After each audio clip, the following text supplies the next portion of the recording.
बोलो श्री कृष्ण कन्हैया लाल की, सदगुरु महाराज की, श्री प्राणनाथ प्यारे की, महारानी बाईजुराज की, महाराज छत्रसाल की, तीनों पुरी धाम की, समस्त सुंदर साथ की।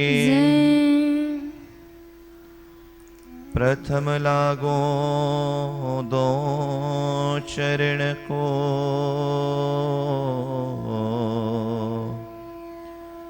धन्य छुड़ायो छिन्न,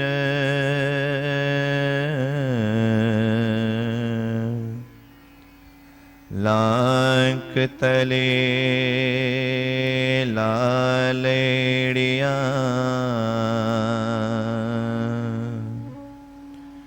मेरे जीव के यही जीवन,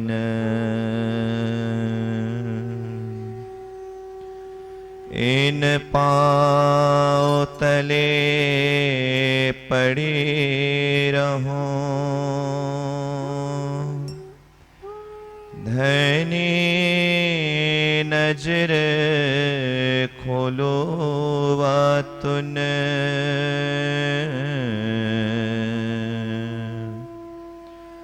पलन वालों निरखो नेत्रे, मेरे जीव के यही जीवन,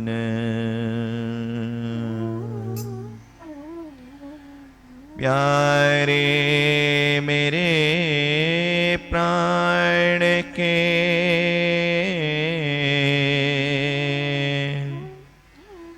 मोहे पल छोड़ो जिन,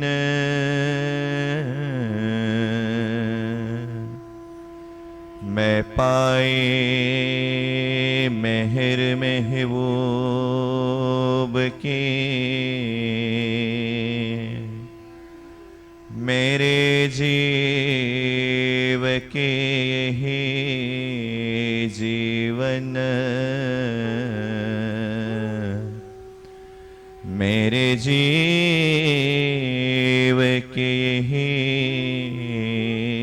जीवन।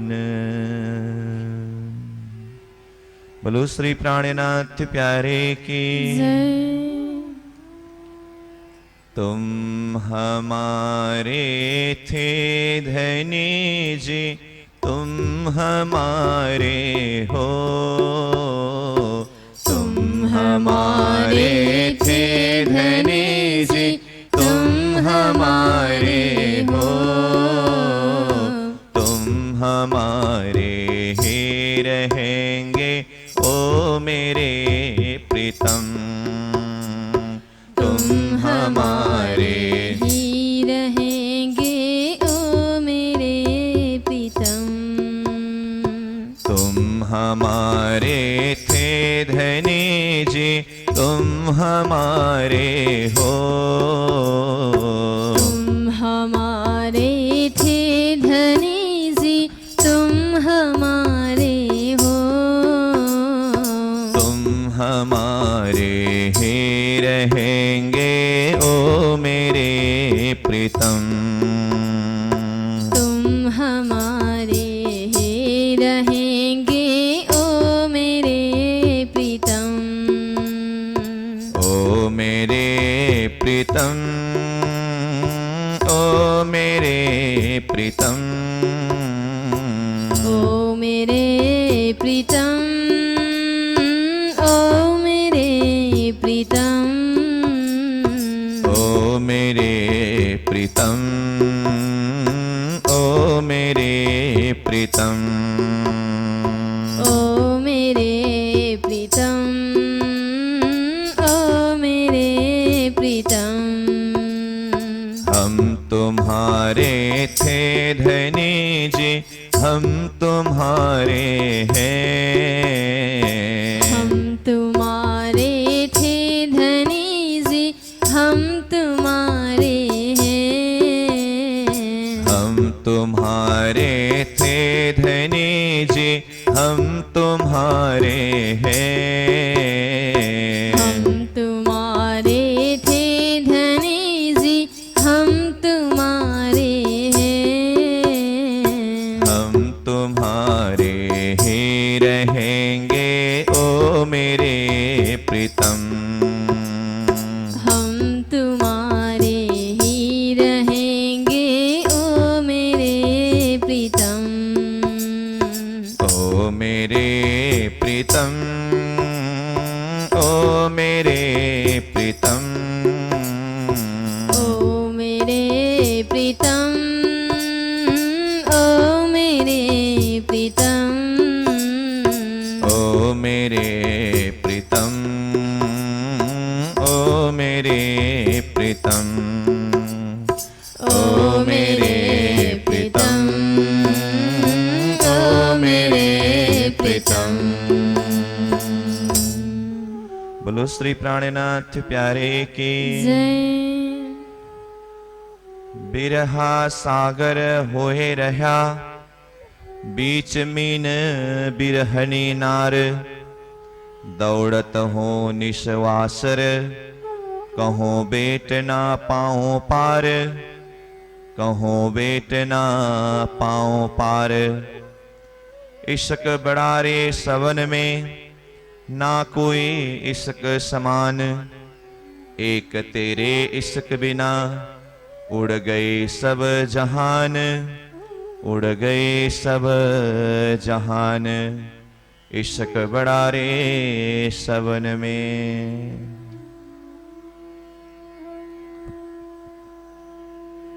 अक्षरातीत पूर्ण ब्रह्म परमात्मा श्री राज्य के असीम अनुकंपा द्वारा श्री कृष्ण प्रणामी साधनालय श्री प्राणनाथ वाणी प्रशियन केंद्र रायगढ़ के इस पावन पवित्र स्थान पर 7 दिवसीय वाणी चर्चा के प्रसंग में आज द्वितीय दिवस के इस पावन बैठक में उपस्थित साधनालय के परम पूज्य परम वंदनीय श्री गुरु जी के चरणों में सभक्ति सप्रेम प्रणाम करते हुए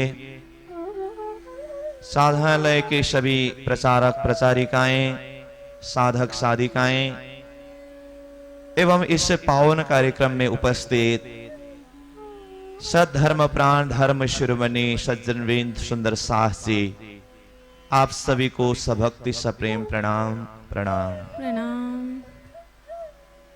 महामती प्रणिनाथ जी प्रणीत कलश ग्रंथ के प्रसंग को लेकर के हम चर्चा कर रहे हैं। कल प्रथम दिवस के प्रसंग में प्रणिनाथ जी की 14 ग्रंथ में से यह कलश ग्रंथ, इसका परिचय और उसके साथ साथ में कलश ग्रंथ के अंदर जो प्रारंभिक प्रसंग है, अक्षरातीत धाम धनी पूर्ण ब्रह्म परमात्मा ने दर्शन दे करके अनादि का जो 5 प्रश्न पूछा और उसके साथ साथ में उसी 5 प्रश्न के माध्यम से ही यह तारतम बीज तारतम ज्ञान को धरती में जाहिर किया। पुनः कलश ग्रंथ के प्रारंभिक प्रसंग में एक विरहीन आत्मा का भाव, अपने प्रियतम धनी परमात्मा श्री राज्य के चरणों से अलग हुए जो आत्मा किस तरह से अपने प्रियतम धनी को याद करते हुए बिलखते हैं, तड़पते हैं, विरह का प्रसंग श्रवण किया। तो आज द्वितीय दिवस के प्रसंग में हम चर्चा करने जा रहे हैं। प्रणिनाथ जी महाराज ने कलश ग्रंथ में दूसरे विषय के ऊपर कलश धराया, वह है इश्क का प्रकरण। प्रणिनाथ जी महाराज कहते हैं, इश्क बड़ा रे सबन में, ना कोई इश्क समान। एक तेरे इश्क बिना उड़ गए सब जहान। इश्क की महत्व, इश्क की पहचान महामती प्रणिनाथ जी महाराज ने इस प्रकरण के माध्यम से जो दर्शाया है।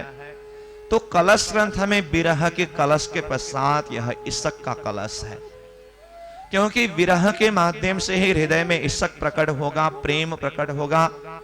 दुखते बिरहा उपजे बिरहे प्रेम इसका, इसक प्रेम जब आया तब नहेचे मिले हक्का। हम श्री राज्य के चरणों से बिछुड़े हुए हैं, अलग हुए हैं, तो हमें पुनः श्री राज्य के चरण शरण तक पहुंचना है, वो परम धाम मूल मिलाव तक पहुंचना है। वहां तक पहुंचने के लिए क्या साधन है, क्या माध्यम है, युक्ति क्या है?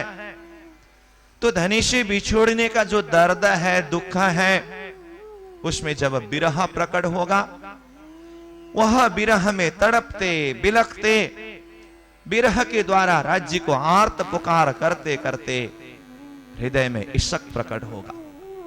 जब हृदय में इशक प्रकट होगा, हृदय में इशक प्रकट होते ही वह इशक के माध्यम से, प्रेम के माध्यम से ही श्री राज्य के चरण शरण तक हम पहुंच सकते हैं। तो महामती प्रणिनाथ जी महाराज ने यह इशक के विषय में बहुत भारी महत्व गाया है।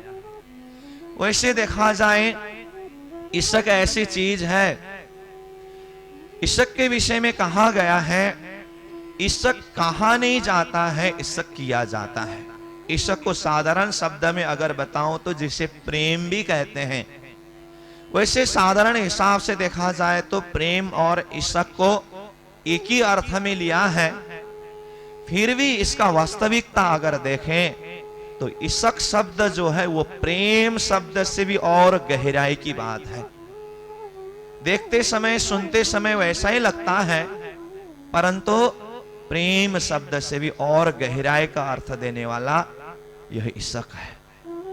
महामती प्रणिनाथ जी महाराज ने अपनी वाणी के माध्यम से यह खुलासा किया है कि श्रीराज जी महाराज ने जब यह सृष्टि बनाया, खेल दिखाने की बात उन्होंने दिल में लिया, तो खेल दिखाने की बात दिल में लेते समय सबसे पहले महाकारण ही इशक है।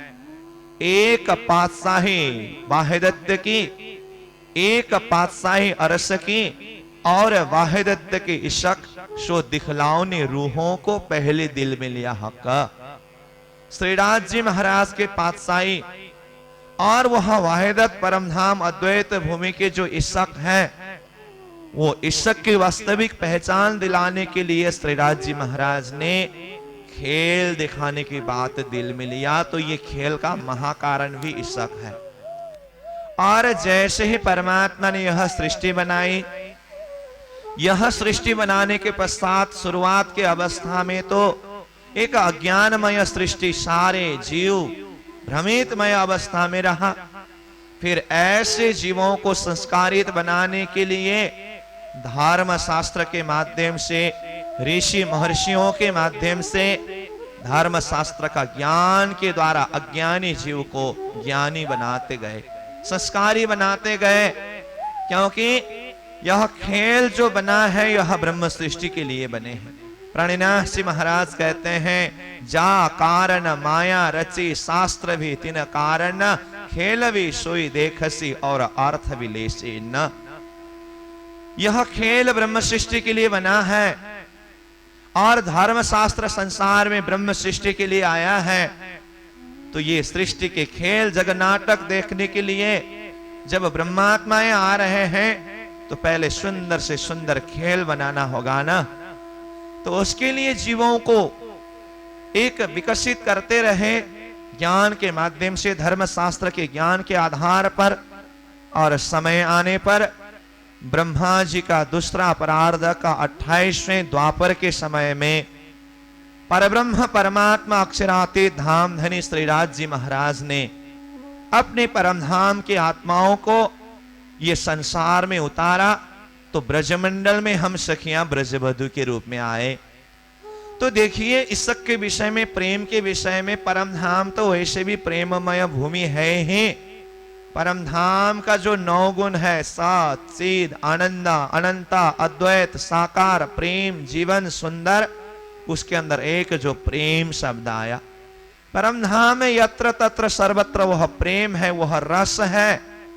और प्रेम के विषय में तो परम धाम के अंदर की जो प्रेम है, उसके विषय में तो प्रणिनाथ जी ने यहां तक कहा, प्रेम ब्रह्म दो एक है।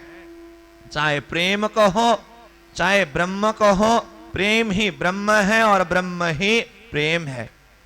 जिसे शास्त्र ने कहा रसवई सहा ब्रह्मवई रसहा, वह रस का नाम ही ब्रह्म है, परमात्मा है, और वो परमात्मा ही रस का स्वरूप है, प्रेम का स्वरूप है।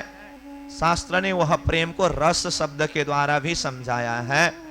इसलिए परम धाम के प्रेम के विषय में तो कहना ही क्या, परंतु वो परम धाम के अंदर ही, वो सच्चिदानंदमय भूमि के अंदर, प्रेममय भूमि के अंदर बैठ करके जब सखियों ने वह प्रेम को समझ नहीं सका, तो ये खेल दिखाने की बात रज्जी महाराज ने दिल में लिया और हम आत्माओं को खेल में उतारे। जब हम ब्रजमंडल में आए, देखिए ब्रजमंडल में आते समय हम ब्रज बधुओं के रूप में आए और अक्षरातीत धामधनी पूर्ण ब्रह्म परमात्मा श्री कृष्ण के रूप में पधारे। ब्रजमंडल में हमने 11 वर्ष 52 दिन तक अक्षरातीत धनी प्रियतम श्री कृष्ण के साथ में लीला जो की, वो लीला में भी कितनी प्रेम है। ब्रजमंडल की प्रेम के विषय में आज यत्र तत्र सर्वत्र सतधर्म ग्रंथों ने वहां की जो महिमा गाया है, ऐसा क्यों?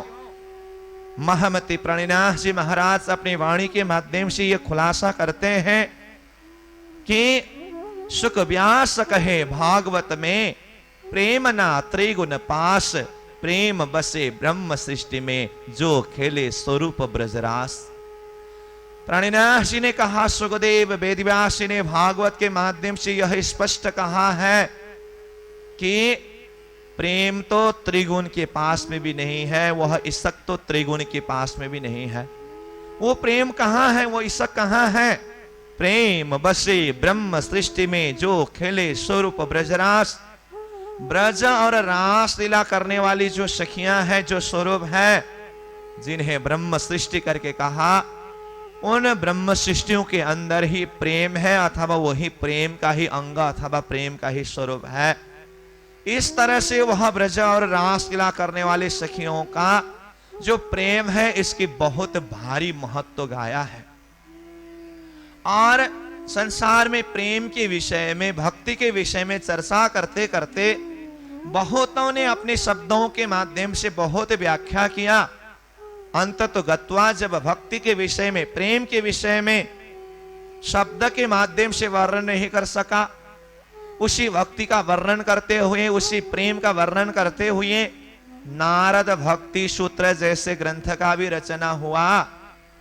अंततः ऐसे शब्दों के माध्यम से, ऐसे ग्रंथों ने भी उस प्रेम की पूरी तरह से खुलासा नहीं कर सका और व्याख्या विश्लेषण नहीं कर सका, तो अंतिम में सिर्फ इतना ही सूत्र रूप में बताया, प्रेम कैसी होनी चाहिए, भक्ति कैसी होनी चाहिए। तो एक शब्द प्रयोग जरूर किया है, ब्रज गोपियों की तरह। तो इस तरह से संसार में ब्रज गोपी की जो प्रेम है, इसको सर्वोत्कृष्ट माना गया है। और भागवत में जो रास में अथवा कृष्ण लीला में जो प्रेम की बात की है, वो प्रेम संसार में सबसे उत्कृष्ट प्रेम है, सबसे महान प्रेम है, यहां तक की बात शास्त्र ने किया है। और महमति प्रणिनाथ जी महाराज अब इसी इसक के विषय में, इसी प्रेम के विषय में कहते हैं, अक्षरातीत धामधनी पूर्ण ब्रह्म परमात्मा ने ब्रज और रासलीला ही नहीं दिखाए, ब्रज और रासलीला के पश्चात यह तीसरे ब्रह्मांड जागनी का ब्रह्मांड भी दिखाया है। और यह जागनी के ब्रह्मांड के अंदर जब परमधाम की आत्माएं आकर के भूल बैठे, और भूल करके अपने आप को भूलना, परमधाम को भूलना, धनी को भूलना, ऐसी बेहोश अवस्था में बहुत समय तक संसार को ही सब कुछ मानता रहा। परंतु तारतम ज्ञान के माध्यम से जब अक्षरातीत पूर्ण ब्रह्म परमात्मा का लक्ष्य प्राप्त होने के पश्चात, अथवा श्रीनाथ जी महाराज के साथ में संबंध जुड़ने के पश्चात, जो एक हृदय में दर्द है, हृदय में जो एक विरह है, उस विरह में तड़पते तड़पते फिर अब उसके पश्चात सखियों के दिल में प्रेम को प्रकट कराना होगा। महमति प्रणिनाथ जी महाराज ने अपनी वाणी के अंदर ब्रज की प्रेम, रास का प्रेम और जागने का प्रेम सबके बहुत भारी महत्व गाया है। जैसे सदगुरु देवचंद्र जी महाराज जब अपने समय में तारतम का चर्चा करते थे तो ब्रज लीला की महत्व, रास लीला की महत्व अथवा ब्रज रास की जो प्रेम है उसको बहुत भारी रूप से समझाया करते थे। महमती प्रणिनाथ जी महाराज ने उसी चीज को अपनी वाणी में जाहिर किया। प्रेम सेवा वाले प्रकट की धी ब्रज तनी आवार रे। ब्रजमंडल की जो प्रेम सेवा है, जो प्रेम है, जो भाव है, सतगुरु महाराज ने इसे जागरण के ब्रह्मांड में जाहिर करके दिखाया, प्रकट करके समझाया। और यह जागरण के ब्रह्मांड में तारतम के द्वारा जो परमधाम का लक्ष्य प्रदान किया, और वो परमधाम का लक्ष्य प्रदान करने के बाद जब हृदय में इश्क प्रकट हो जाए, जब प्रेम प्रकट हो जाए, वह इश्क प्रकट होने के बाद, प्रेम प्रकट होने के बाद तो स्थिति ऐसी होती है। वैसे परमात्मा की भक्ति साधना में बहुत सारी चीज है, बहुत सारी तत्व है। कर्म के योग, कर्म के साधना के माध्यम से भी साधक साधना करते हैं और भक्ति मार्ग से भी साधना करते हैं, उपासना जिसे कहते हैं, और ज्ञान मार्ग से भी साधना करते हैं। कर्म, उपासना, ज्ञान और विज्ञान, ये चार खंड बताया है। जब विज्ञान को दूसरे शब्द में प्रेम भी कहते हैं, वो विज्ञान दर्जा का जब लक्ष्य मिल जाए और हृदय में इश्क प्रकट हो जाता है, प्रेम प्रकट हो जाता है। जब हृदय में प्रेम प्रकट हुआ तो फिर बाकी सारे के सारे चीज अगण्य मात्र में प्रतीत होने लगता है। इसीलिए महमती प्रणिनाथ जी महाराज यहां पर कहते हैं, जिसके हृदय में प्रियतम धनी के प्रति विरह के द्वारा इश्क प्रकट हुआ और उस इश्क के माध्यम से, प्रेम के माध्यम से अपने प्रियतम धाम धनी से मिलना है, उनके चरण शरण तक पहुंचना है, वो तो जब कभी भी अपने प्रियतम की तरफ ही केंद्रित होते रहते हैं, संसार की तरफ उसका कोई चिंतन नहीं रहता है। उसके लिए तो ऐसा होता है मानो संसार कुछ है ही नहीं। ऐसी स्थिति की प्रेम, ऐसी पराकाष्ठ की अवस्था महमती प्रणिनाथ जी ने अपनी वाणी में जो दर्शाया है, तो उसको यहाँ कलश ग्रंथ में प्रणिनाथ जी कहते हैं, इश्क बड़ारे सबन में ना कोई इश्क समान, एक तेरे इश्क बिना उड़ गई सब जहान। इश्क बड़ारे सबन में ना कोई इश्क समान, एक तेरे इश्क बिना उड़ गई सब जहान। इश्क बड़ा रे सबन में ना कोई इश्क समान, एक तेरे इश्क बिना उड़ गई सब जहान। एक तेरे इश्क बिना उड़ गई सब जहान। नाहे कथने इश्क के और कोई कथियो जिन, नाहे कथने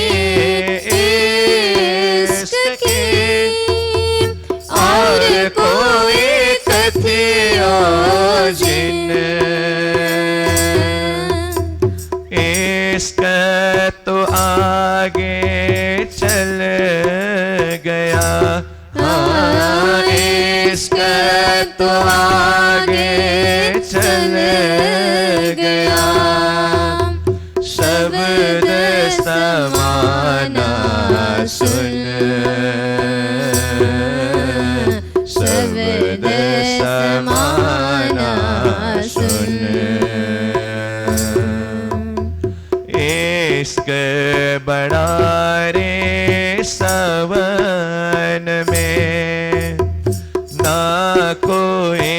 इसक समान, एक तेरे इसक बिना उड़ गए सब जहां। इश्क बड़ा रे सवन में, ना कोई इसक समान, एक तेरे इसक बिना उड़ गए सब जहां। अपना पलना ले वही, दसोरे सन न फेरा। अपना पलना ले वही, दसोरे सन न फेरा। देह बिना दौड़ो अंदर, देह बिना दौड़ो अंदर, पिया कित मिल से कहा जाओ, पिया कित मिल से कहा जाओ। इश्क बड़ा रे सवन में, ना कोई इसक समान, एक तेरे इसक बिना उड़ गए सब जहान। एक तेरे इसक बिना उड़ गए सब जहान। जो दुख तुम ही बेचड़े, मोहे लाग्यो तासो प्यार। जो दुख तुम ही बेचड़े, मोहे लाग्यो तासो प्यार। एता सुख तेरे विरह में, हाँ एता सुख तेरे विरह में, तो कौन सुख होस्ती बिहार, कौन सुख होस्ती बिहार। इश्क बड़ा रे सवन में, ना कोई इसक समान, एक तेरे इसक बिना उड़ गए सब जहान। एक इसक बिना उड़ गए सब जहान। एक तेरे इसक बिना उड़ गए सब जहान। बोलो श्री प्राणनाथ प्यारे की जय। इस तरह से महामती प्राणनाथ जी महाराज, वह इश्क, वह प्रेम जब हृदय में प्रकट होता है, उसके बाद उस आत्मा की स्थिति कैसी होती है, इस विषय में प्राणनाथ जी महाराज यहां पर खुलासा करते हैं कि जब हृदय में प्रेम प्रकट होगा, जब हृदय में इश्क प्रकट होगा, तो उसके लिए तो उड़ गए सब जहान, सारा संसार ही कोई मायने नहीं रखता है, क्योंकि यह अक्षरातीत धाम धनी प्रियतम का इश्क है। और जब हृदय में प्रेम प्रकट होने के बाद उसके लिए संसार ही अस्तित्वहीन जैसे लगते हैं, उसका कोई संसार का कोई अर्थ नहीं रहता है, उड़ गए सब जहान। वो स्थिति हम कहां पाते हैं? जैसे हम परमधाम से ब्रजमंडल में आए, श्री कृष्ण के प्रति इतने अधिक प्रेम था, इतने अधिक इश्क था, इसीलिए संसार का काम करते हुए भी संसार में चित्तवृत्ति नहीं अटका। शरीर संसार का काम कर रहा है, इंद्रिय संसार के काम कर रहा है, परंतु चित्तवृत्ति, दिल दिमाग श्री कृष्ण के चरणों में ही केंद्रित रहता था। यह किसके बल पर है? इश्क के बल पर। यह प्रेम का परमधाम के जो एक अंकुर होने से, वो इश्क का अंकुर होने से ब्रजमंडल में ये भाव दिखाई दिया। इसीलिए तो आज ब्रज गोपियों के वह प्रेम सारे धर्म शास्त्रों ने गाया है। और ये आत्मा जब जागने के ब्रह्मांड में आकर के और तारतम के माध्यम से पूरी तरह से संबंध का पहचान होने के बाद, जब वो संबंधीय पहचान के माध्यम से जब हृदय में इश्क प्रकट हो जाए ना, उसको तो फिर संसार नहीं रहता है। क्योंकि प्रणिनाथ जी महाराज ने वाणी में यहां तक कहा है, अरस की एक कंकड़ी उड़ाए देवे 14 भवन। परमधाम के एक बालू का कण भी 14 लोक ब्रह्मांड को उड़ा सकता है।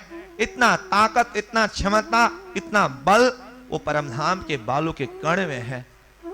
बालू के कण में जब इतना ताकत है, इतना बल है, तो फिर वो परमधाम का इश्क, परमधाम का प्रेम जब सखियों के दिल में उतर जाए और अनुभव होने लगे, तो फिर वो आत्मा की स्थिति कैसी होती है। इसलिए उसको कोई शब्द में व्याख्या नहीं कर सकते, हिसाब में नहीं ला सकते। बाकी सारी चीजों का हिसाब कर सकते हैं, गणना कर सकते हैं, तुलना कर सकते हैं, उसका व्याख्या विश्लेषण कर सकते हैं, परंतु प्रेम ऐसी चीज है, न उसका कोई हिसाब होगा, न उसका कोई गणना कर सकते हैं, न उसका कोई व्याख्या विश्लेषण ही कर सकते हैं। वो प्रेम जो स्त्री परमात्मा में समर्पित करा देते हैं, जिसके अंतर हृदय में प्रेम प्रकट हुआ, उसके हृदय में, उसके अंग अंग में वो परमात्मा का दिव्य लीला रमन करने लगते हैं। वैसे देखा जाए, संसार में प्रेम शब्द हर कोई प्रयोग करते हैं, प्रेम शब्द को प्रयोग करने वाले सब कोई है, परंतु ये प्रेम का वास्तविक स्वरूप जो है, प्रेम का वास्तविक तत्व जो है, ये सारा चीज को समझना इतना आसान चीज नहीं है। इसलिए प्रेम के विषय में क्या कहा? ज्ञानी जनों ने, संतों ने भी कहा है कि संसार में सारे धर्म ग्रंथों को जिसने अध्ययन किया और वो पंडित बने, परंतु जो ये 2 अक्षर का प्रेम अच्छी तरह से समझ सकता है और इसको अंतस्करण हृदय में धारण कर सकता है, वही सबसे महान है और वही सबसे उत्कृष्ट है। क्योंकि प्रेम के समान चीज दुनिया में कुछ है ही नहीं। इस तरह से यह प्रेम का बहुत भारी महत्व गाया।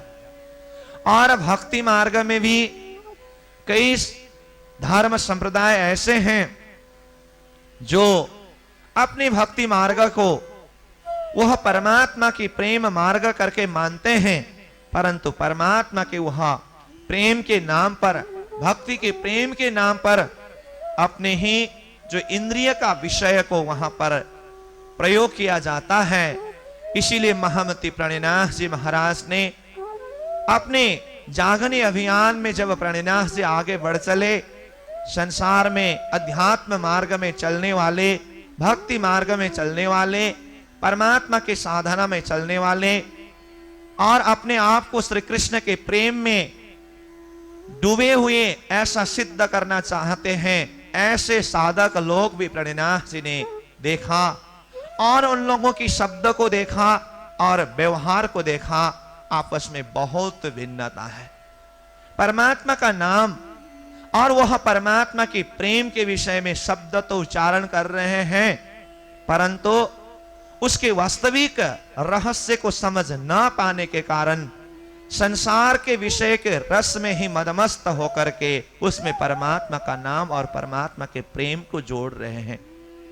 इसीलिए महमती प्रणिनाथ जी महाराज ऐसे लोगों को कहते हैं, हे साधकों, हे सज्जनों, आप लोगों ने मुख से प्रेम शब्द, इशक शब्द तो उच्चारण किया, परंतु इसके वास्तविक रूप, वास्तविक स्वरूप को समझ नहीं पाया है।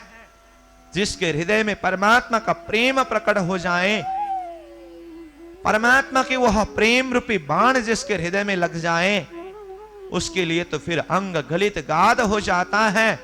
उसकी स्थिति तो ऐसी होती है, वो तो देखने के लिए संसार भव सागर में दिखाई देते हैं और वो तो 14 लोग ब्रह्मांड से पर धनी के प्रेम में मदमस्त हो जाते हैं।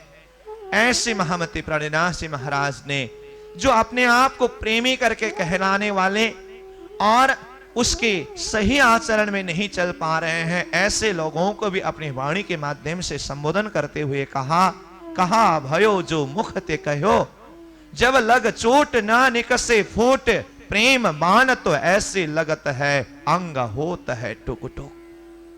कहा भयो जो मुख ते कहो, जब लग चोट ना निकसे फूट। कहा भयो जो मुख ते कहो, जब लग चोट नानक से फूट। प्रेम बाण तो ऐसे लगत है, प्रेम बाण तो ऐसे लगत है, अंग होत है टुक टुक। कहा भयो जो मुख ते कहो, कहा भयो जो मुख ते कहो। मुख के शब्द में बहुत सुने, इन भी कोई दिन किया पुकार। मुख के शब्द में बहुत सुने,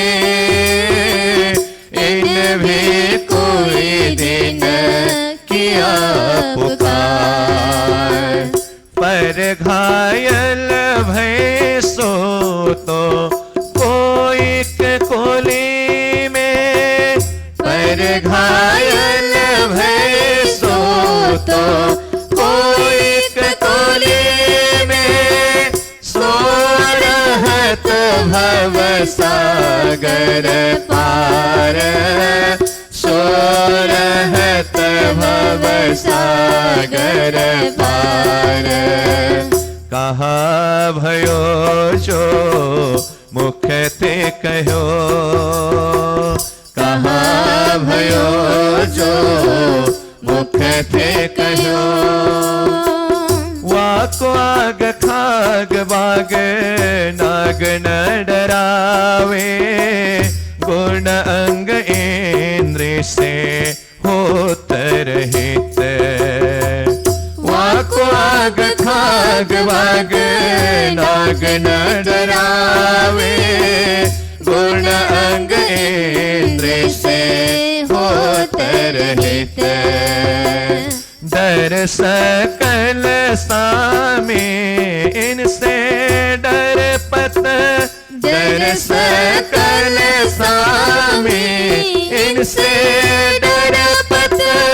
या विध पाए प्रेम परतेत, या विध पाए प्रेम परतेत। कहा भयो जो मुख ते कहो, कहा भयो कहो। लागी वाले और कछु न देखे, पिंड ब्रह्मांड वाको है रे नाहे। लागी वाले और कछु न देखे, पिंड ब्रह्मांड वाको है रे नाहे। ओ खेलत प्रेम पार पियासो, ओ खेलत प्रेम पार पियासो, देखन को तन सागर माहे, देखन को तन सागर माहे। कहा भयो जो मुख ते कहो, कहा भयो जो मुख ते कहो। जिन बाधे भवन चौदे, सोनार हमसे रहत है न्यारे। जिन बाधे भवन चौदे, सोनार हमसे रहत है न्यारे। दुख में बैठे सुख लेवे महामती, दुख में बैठे सुख लेवे महामती। पार के पार पिया के प्यारे, पार के पार पिया के प्यारे। कहा भयो जो मुख ते कहो, कहा भयो जो मुख ते कहो। जब लग चोट नानक से फोट, प्रेम बाण तो ऐसे लगत है, प्रेम बाण तो ऐसे लगत है। अंग होत है टुक टुक, कहा भयो जो मुख ते कहो, कहा भयो जो मुख ते कहो। महमती स्वामी श्री प्राणनाथ जी महाराज अपने दिव्य वाणी के माध्यम से इस तरह से समझाते हैं कि प्रेम के विषय में मुख से कहने से और बहुत सारे शब्दों का विस्तार करने से कुछ होने वाला नहीं है। मुख के शब्द में बहुत सुनी, पर इन भी कई दिन किया पुकार। मुख से प्रेम के विषय में बहुत बड़ी बड़ी बातें की, उस विषय में मैंने कुछ दिन तो देखा, सोचा, समझा। हो सकता है इन लोगों के शब्दों को देखते हुए परमात्मा के उस प्रेम को पाया होगा, जाना होगा, समझा होगा, परंतु व्यवहार को देखते समय जो शब्द में उच्चारण हो रहा है वो व्यवहार में नहीं झलक रहा है। तो प्रेम वास्तव में जिसने समझा है और परमात्मा के प्रेम का वाण जिसके हृदय में लगा हो, प्राणनाथ जी महाराज कहते हैं प्रेम वाण तो ऐसी लगत है, अंग होत है टुक टुक। प्रेम का वाण तो ऐसा है, अंग अंग को टुक टुक बना देता है, गलित गात बना देता है। महमती प्राणनाथ जी महाराज ने वो परमधाम का प्रेम, परमधाम के एक शब्द के विषय में भी अपनी वाणी में यहां तक कहा कि वासना होगी बेहद की, सो एक लवे होशी टुक टुक।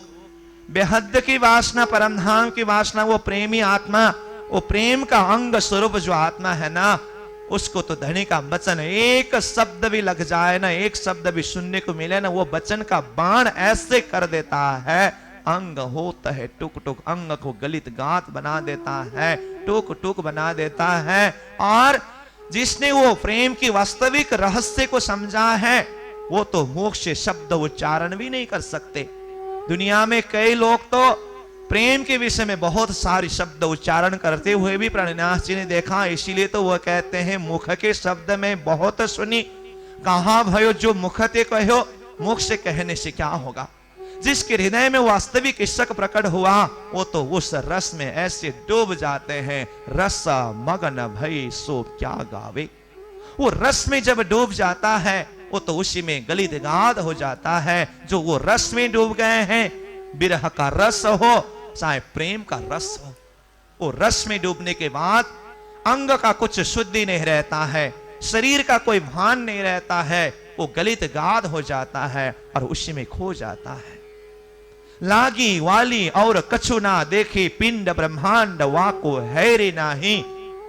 वो खेलत प्रेमे पार प्यासों, देखन को तन सागर माही।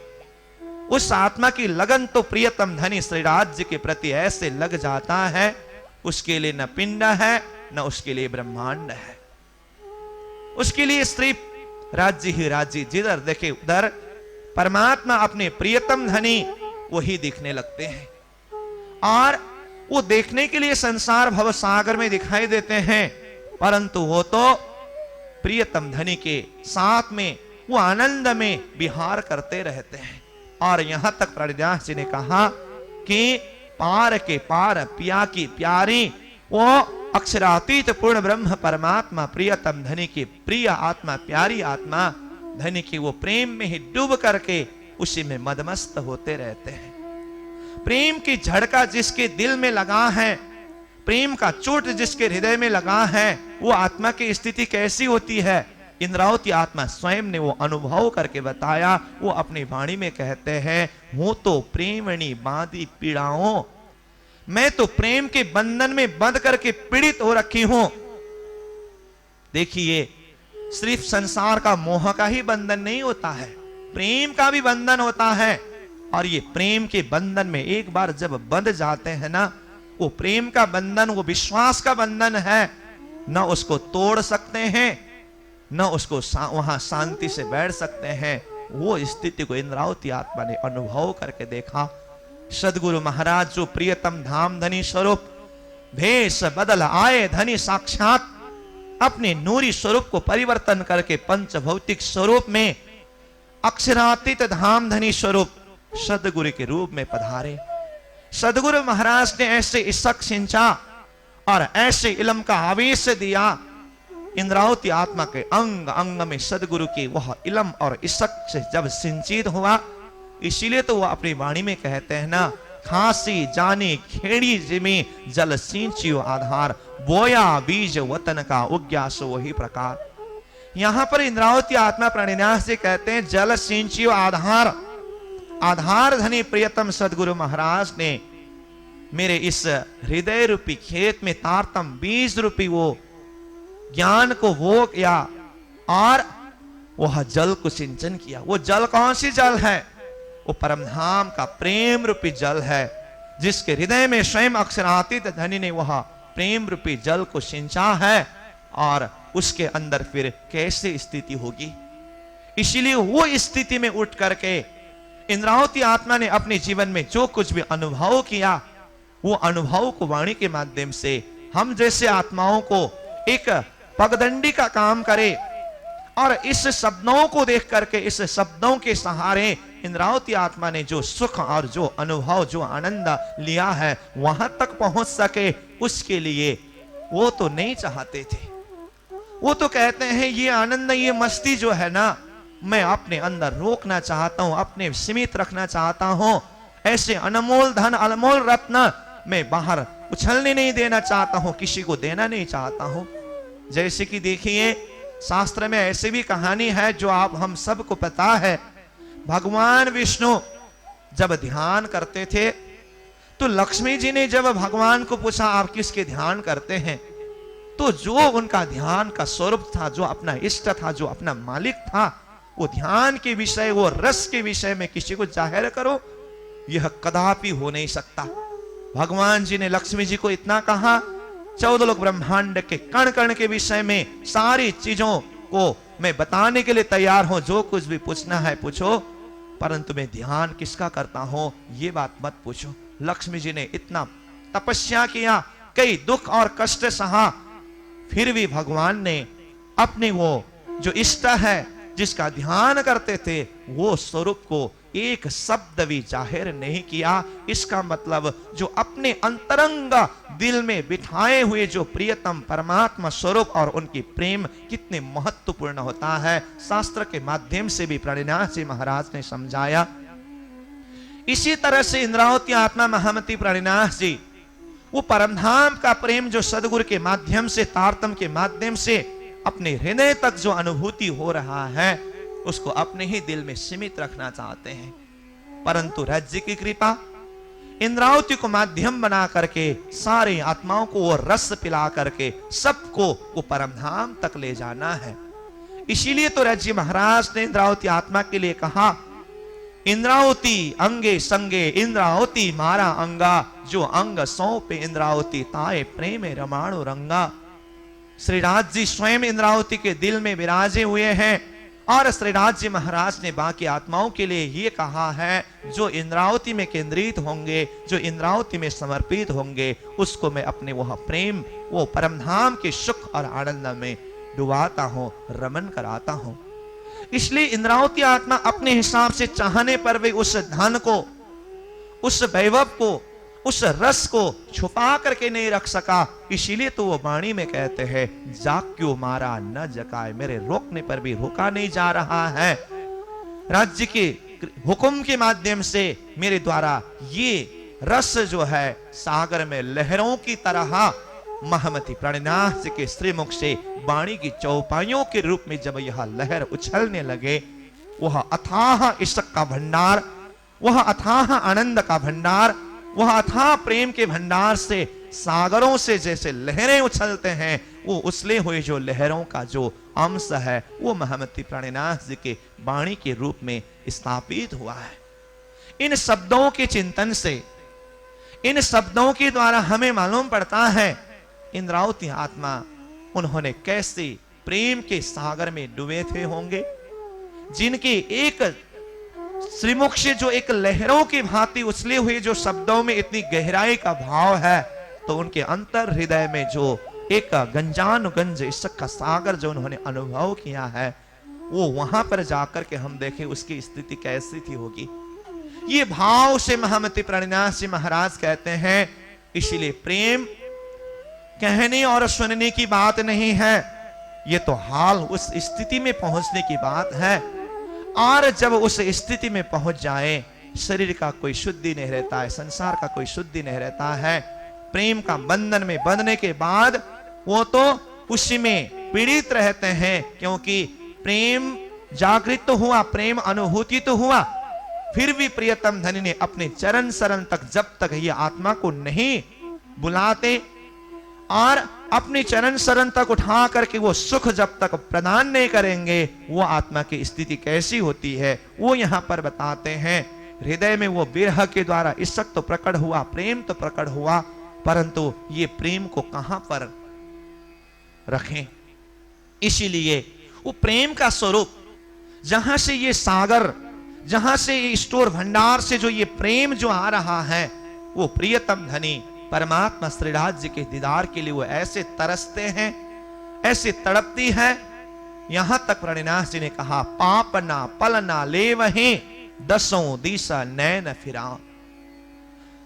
पाप न पल ना ले वहीं, वो एक पलक भी नहीं झपकते हैं, क्योंकि उसके दिल में यही भाव बनी रहती है, जिसके प्रति मैं कुर्बान हूं, जिसके प्रति मैं समर्पित हूं, जिसके इश्क में मैं डूबा हुआ हूं और जिसकी प्रतीक्षा में मैं अब तक बैठी हुई हूं।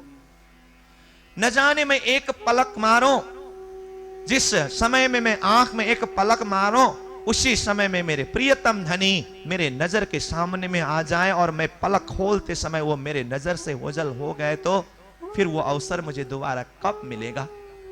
इसीलिए वो अपने प्रियतम की प्रतीक्षा में, उनके दीदार के लिए ऐसे तरसते हैं कि मैं एक पलक भी न मारूं, ताकि इतने पलक के बीच में भी मेरे प्रियतम धनी मेरे से दूर न हो, उनकी दीदार से मुझे वंचित होना ना पड़े।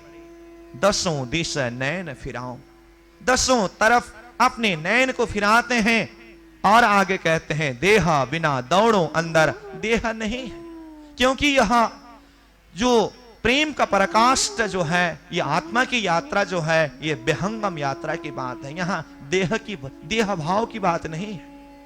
कर्म साधना में देह की बात आती है, जब ज्ञान साधना में पहुंच जाए वहां पर बुद्धि की साधना होती है, परंतु यह तो कर्म उपासना ज्ञान से भी परे विज्ञान वह प्रेम की बात है। इसलिए सिर्फ यह देह की साधना की बात नहीं है। यह आत्मा को दौड़ लगाने के लिए, यह आत्मा को अपने प्रियतम से मिलने की चिंतन की दौड़ लगाने के लिए देह की यात्रा की जरूरत नहीं है। इसीलिए तो प्रणिनाथ जी महाराज ने यह ईश्वर का मार्ग को विहंगम मार्ग करके कहा। जो विहंगम मार्ग है, आकाशी मार्ग है, ईश्वर के बल पर आत्मा को उड़ान भर के जाना है। इसीलिए कहा कि तू करे पांव बिना पंथ। पांव नहीं है, पंथ को पार करना है, यात्रा करना है, क्योंकि निरंजन के परे न्यारा तहां हमारा कंथ। ये शून्य निराकार निरंजन, उससे भी परे, बेहद से भी परे, वो अक्षरातीत पूर्ण ब्रह्म परमात्मा जो हमारा कंत, जो मालिक है, वहां तक जाने के लिए यह देह के माध्यम से संभव नहीं है। इसीलिए देहा बिना दौड़ो अंदर पिया कित मिल सी कहां जाओ। उनके दिल में यही भाव बनी रहते हैं, कहां जाने से मेरे प्रियतम धनी पिया प्राण बल्लभ उनका दीदार हो। ब्रजमंडल में जब सखियां थे, संसार की एक मर्यादा में बंधने पर भी जब कभी भी चिंतन यही बनी रहती थी कि श्री कृष्ण का दीदार कहां करूं, अब कब करूं। जो कुछ भी करते थे श्री कृष्ण के लिए करते थे। इसीलिए तो इनका चिंतन देखिए, मैं तो जब कभी भी कहा करता हूं, आज ब्रजगोपियों की प्रेम संसार में एक उदाहरण के रूप में इतने उच्च स्तर में क्यों रहा। यशोदा मैया भी श्री कृष्ण को दही और माखन चटाते थे, और सखियों के घर में जाकर के भी श्री कृष्ण दही माखन चुरा चुरा करके खाते थे। यशोदा मैया के घर में, नंद बाबा के घर में इतनी ज्यादा गौएं हैं, और इतने सारे गौओं का दूध और दही कितने सारे निकलते थे, और उस घर का एकमात्र लाला श्री कृष्ण। क्या यशोदा मैया इतने निर्दयी थे, श्री कृष्ण को दही माखन नहीं चटाते थे? इसीलिए उनको दही माखन खाने के शौक पूरा करने के लिए सखियों के घर घर में जाकर के दही माखन चुरा चुरा करके खाना पड़ता था?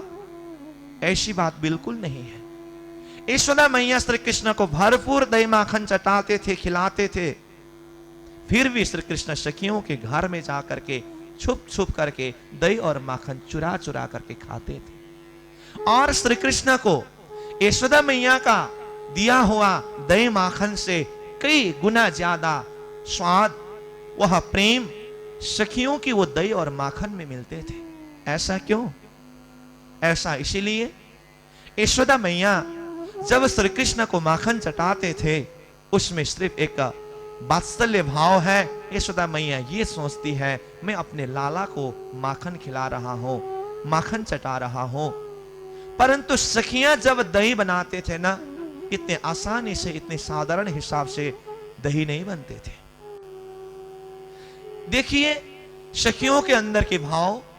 सखियां जब घास काटने के लिए जाती थी ना, ब्रजवधुएं जिसको ब्रजगोपी के नाम से जाने जाते हैं, जब घास काटने के लिए आती थी, घास काटते काटते साधारण हिसाब से देखते समय तो घास काटना ये संसार का एक कर्म बंधन है, परंतु यही एक भक्ति का पराकाष्ठ, प्रेम का पराकाष्ठ कैसे हुआ?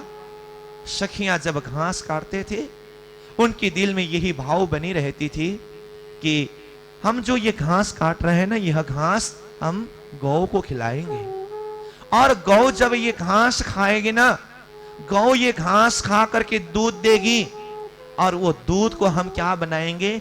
दही बनाएंगे, और वो दही से फिर माखन निकालेंगे, और वो माखन श्री कृष्ण को भोग लगाएंगे। देखिए तो भाव कैसी है।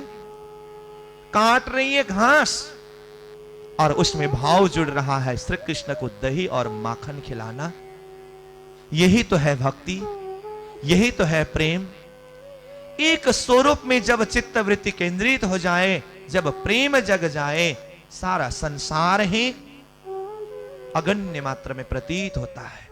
इसीलिए तो महामती प्रणिनाथ जी ने यहां पर कहा, एक तेरे इश्क बिना उड़ गई सब जहान। एक प्रियतम के इश्क के अलावा सारा संसार ही उसके लिए उड़ गया, कुछ मायने नहीं रखता है। सखियां जो कुछ भी करते थे सिर्फ के सिर्फ श्री कृष्ण के लिए करते थे। इसीलिए वो सखियों का माखन माखन ही नहीं था, वो दही दही नहीं था, वो प्रेम का प्रतीक था, वो माधुर्य भाव के प्रकाष्ठ का प्रतीक था। वो दही और माखन में वो प्रेम मिलता था। इसीलिए श्री कृष्ण उसी दही को, उसी माखन को चुरा चुरा करके खाते थे। सखियों के उस प्रेम को इस तरह से वो स्वीकार करते थे। ये प्रसंग को मैं इसीलिए जोड़ रहा हूं क्योंकि प्रेम के विषय में जब उदाहरण देने के लिए दुनिया में ब्रज गोपियों के प्रेम से बढ़कर के दूसरा कोई उदाहरण है ही नहीं, शास्त्रों के चिंतन के हिसाब से। परंतु महामती प्रणिनाथ जी महाराज ने जागरण के ब्रह्मांड में आकर के तारतम के माध्यम से हमें यह बात सिद्ध करा करके समझाया है। वो ब्रज मंडल में वो प्रेममय लीला करने वाली जो सखियां, रास मंडल में ऐसी प्रेममय लीला करने वाली सखियां बाकी दूसरे कोई नहीं है, वो तो हम स्वयं ब्रह्म सृष्टियां हैं। हम ही थे ब्रज रास में, हम ही आए इत्ता। ब्रजमंडल में लीला करने वाले हम थे, रास मंडल में लीला करने वाले हम थे, और हम ही यह जागरण के ब्रह्मांड में आए हैं। तो यहां पर महामती प्रणिनाथ जी ने कहा, पिया कित मिल से कहां जाऊं, कहां जाने से, क्या करने से प्रियतम धाम धनी का मिलन होगा, दीदार होगा। ये भाव में तड़पते थे, इसी भाव में तरसते रहते थे। और इसको यह लक्षण जो नैन पलक ना ले, इसका लक्षण ही यही है, जो एक पलक भी नहीं मार सकते हैं, दौड़े फिरे ना मिल सके, अंदर नजर पिया में दे। वो दौड़ते हैं, फिरते हैं और अंदर से अपने चिंतन, अपनी नजर अपने प्रियतम धनी के तरफ ही कुर्बान करते हैं। और ये विरहीन आत्मा जब तक परमात्मा से मिलन भी ना हो, ईशक जब प्रकट होने के बाद अलग भी होकर के बैठना पड़े ना, उसी में ही वो मदमस्त होते हैं, उसी में भी वो आनंदित होते हैं। और वो क्या कहती है, जो दुख तुम ही बिछुड़े, मोहे लाग्यो तासों प्यार।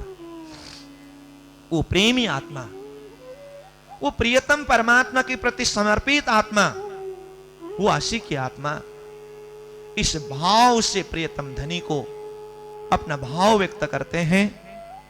जो दुख तुम ही बिछुड़े, मोहे लाग्यो तासों प्यार।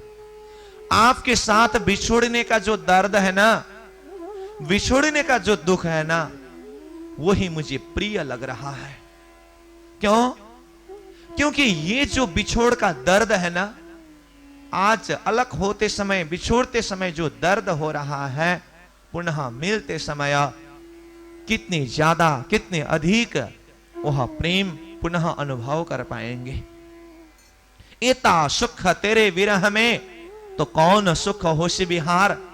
जब आपसे अलग होने का जो एक विरह का दर्द है, ऐसे अवस्था में ही जब इतना सुख मिल रहा है, इतना आनंद मिल रहा है, तो फिर आपके साथ में जिस घड़ी में, जिस पल में मिलन होगा ना, उस समय की आनंद फिर कैसी होगी। रास मंडल को जरा सा हम चिंतन करके देखें। जब श्री कृष्ण ने बंसी बजाई, 52 दिन तक वियोग में तड़पी हुई सखियां श्री कृष्ण के बंसी के नाद में संसार को गौ पद वत्स के समान परित्याग करके वो रास मंडल में पहुंचे। और रास मंडल में ऐसे आनंदमय लीला विहार कर रहे थे। करते करते वो लीला में भी बहुत सुख है, वो आनंद में भी बहुत सुख है, परंतु बीच में श्री कृष्ण अंतर्धान हुए। अंतर्धान के पश्चात पुनः श्री कृष्ण प्रकट हुए और उसके बाद पुनः रासलीला हुई, जिसे महारासलीला कहते हैं। प्रणिनाथ जी ने उसको भजनानंद सुख करके कहा। तो वो जो महारासलीला है, और पहले जो अंतर्धान से पहले की जो रास लीला है, ये दोनों लीला तो है तो रास लीला ही है, योग माया के शरीर के द्वारा ही हुई है, योग माया के ब्रह्मांड में ही हुई है। परंतु ये दोनों अवस्था को तुलना करके अगर देखें ना, पहले की रास लीला से 100 गुना ज्यादा आनंद महारास लीला में सखियों को मिल रहा है। ये 100 गुना ज्यादा आनंद कैसे मिला? ये आनंद में वृद्धि कैसे आई? ये वृद्धि, ये सुख, ये प्रेम इसीलिए बढ़ा, बीच में जब श्री कृष्ण अंतर्धान हुए ना, वो अंतर्धान के समय में सखियों की स्थिति कैसी हुई थी? सखियां विरह करते, तड़पते, बिलखते, शरीर छोड़ने के जैसे अवस्था में पहुंचे। प्रणिनाथ जी ने कहा, जब इत भई अंतर्धान, सब सखियां भई मृतक समान, जीवना निकसे बांधी आस, करने धनिसो प्रेम विलास। अंतर्धान के समय में सखियों की ये स्थिति हुई, सब सखियां भई मृतक समान, मरे हुए समान हुआ।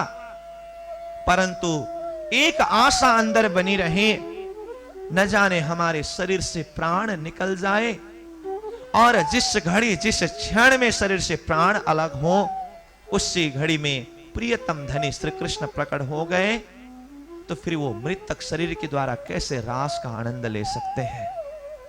इसीलिए फिर से धनी प्रकट होंगे, फिर से श्याम सुंदर श्री कृष्ण प्रकट होंगे।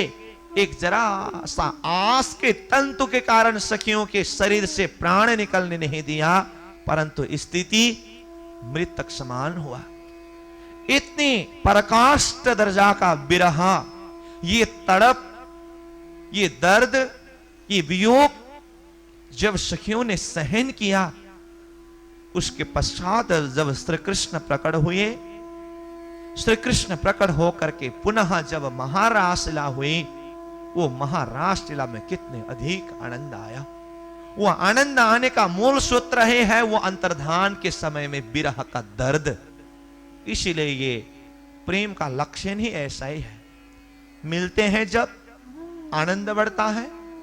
जितना आनंद मिलन के सुख में है, फिर अगर बिछोड़ना पड़े, दर्द होता है, तड़पना पड़ता है, वो आनंद से भी कई गुना ज्यादा दर्द इस समय में होता है।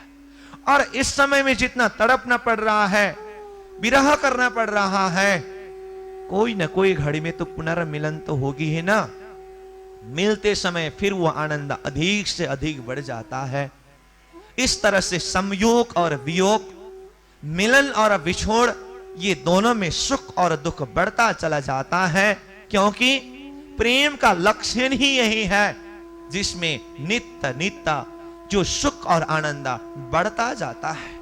संसार का जो मोह का संबंध है, वो मोह के संबंध में कभी भी वृत्ति नहीं आती। हाँ, देखने में कुछ हद तक मोह के संबंध में बढ़ता हुआ दिखाई देता है, परंतु मोह में सिर्फ का सिर्फ स्वार्थ ही रहता है। जब तक अपना स्वार्थ पूरा कर सके, तब तक वो संबंध, वो प्यार, वो स्नेह बढ़ता हुआ नजर में आता है। जिस दिन, जिस क्षण, जिस घड़ी अपना वो स्वार्थ पूरा कर नहीं पाए ना, उसी समय में वो सब कुछ चकनाचूर होकर के ऐसे गिर जाता है, दोबारा कभी उठ नहीं सकते। इसलिए प्रेम का लक्षण ही ऐसा है, चाहे संयोग हो आनंद बढ़ता है, वियोग हो दर्द बढ़ता है, पुनः संयोग हो आनंद बढ़ता है, पुनः वियोग हो विरह बढ़ता है, सिर्फ बढ़ते ही जाता है। इसीलिए ये विरह के माध्यम से भी आज धनी से अलग होना पड़ रहा है। जुदागी का दर्द, वियोग का दर्द जरूर से जरूर है, फिर भी इंद्रावती आत्मा महमति प्रणिनाथ से कहते हैं, ये विरहीन आत्मा की भाव, वो तो उस विरह के दर्द में भी आनंदित होते हैं, क्योंकि एता सुख तेरे विरह में तो कौन सुख होसी बिहार। जब वियोग के दर्द में अलग होने की जो एक विरह का पीड़ा है, इसमें भी इतना आनंद आ रहा है, तो फिर जब धनी से मिलन होगी, जिस समय में धनी के साथ में एकाकार हो पाएंगे, उस समय का आनंद और उस समय का जो मस्ती है वो फिर कैसी होगी।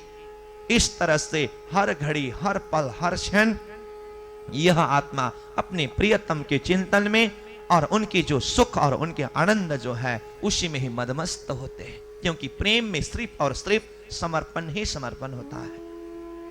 प्रेम की समर्पण के विषय में हम यहां तक देखें, अपने आप को जितना भी दुख और कष्ट सहन करना पड़े, जितने भी जीवन में दुख उठाना पड़े, परंतु जिसके प्रति हम प्रेम करते हैं अथवा हमारे जो प्रियतम धामधनी परमात्मा जिसको हम प्रेम करते हैं, उनमें जो हम समर्पित हुए हैं, उनके सुख और उनके चैन के लिए, उनके आनंद के लिए भी जब कभी भी ये समर्पित आत्मा, ये प्रेमी आत्मा सोचते रहते हैं। उसका एक उदाहरण मैं बता दो। राधा और कृष्ण के प्रेम के संबंध को देखिए।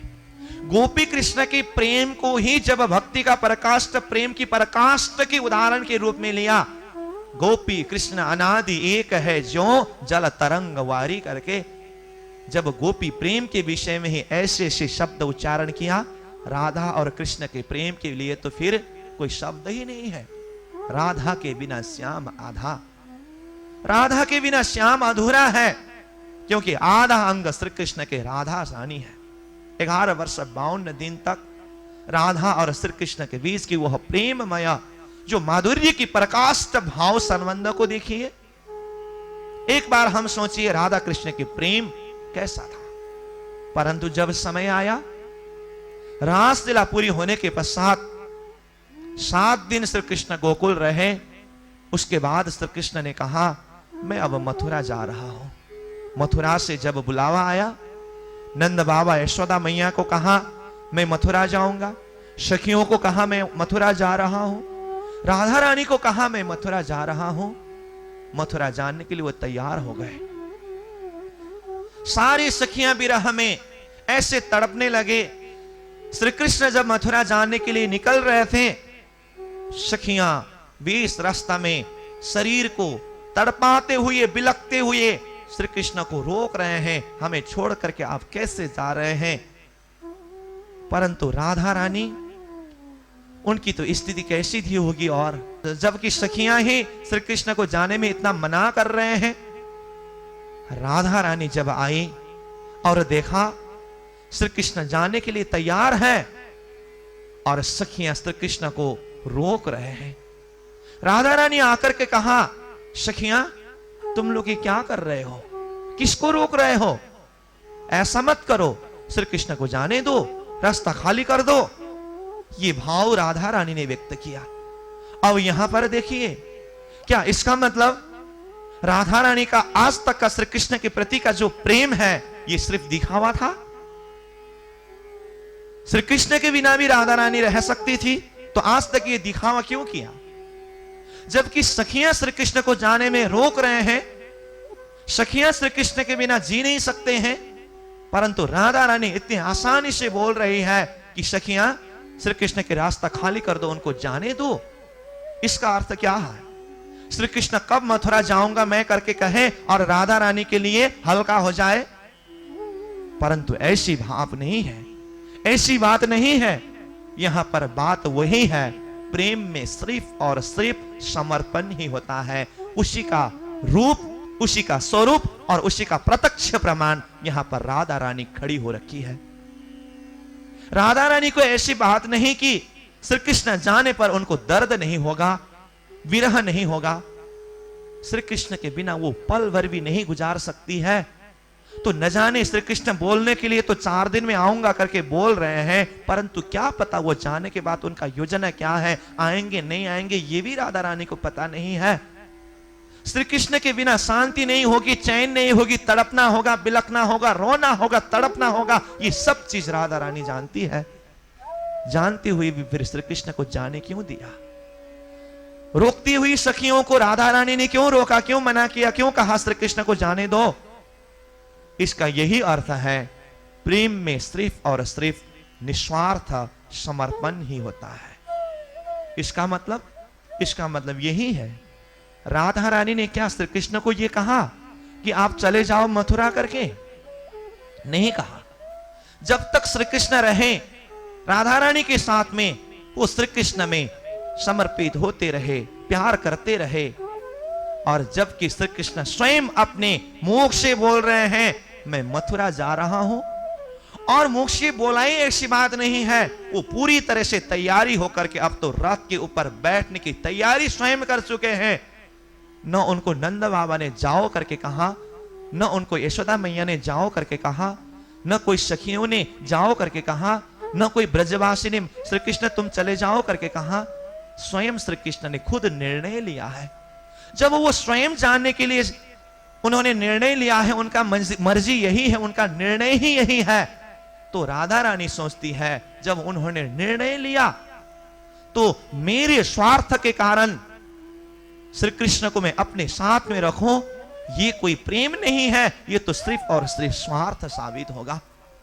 इसीलिए जो प्रेम की पराकाष्ठा में जो एक समर्पण भाव ही दिखाई देते हैं, राधा रानी श्री कृष्ण में इतने समर्पण, श्री कृष्ण के जो भाव, श्री कृष्ण की जो चिंतन और श्री कृष्ण का जो निर्णय, उसमें राधा रानी ने एक जरा सा भी अपनी बुद्धि कभी भी नहीं लगाया।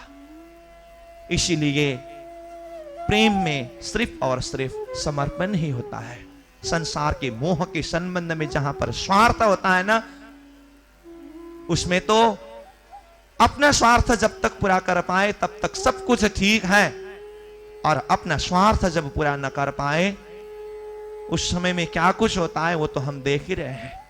राधा रानी के ये प्रसंग से हम समझ सकते हैं कि प्रेम की वास्तविक रूप क्या है, प्रेम का वास्तविक स्वरूप क्या है। इसीलिए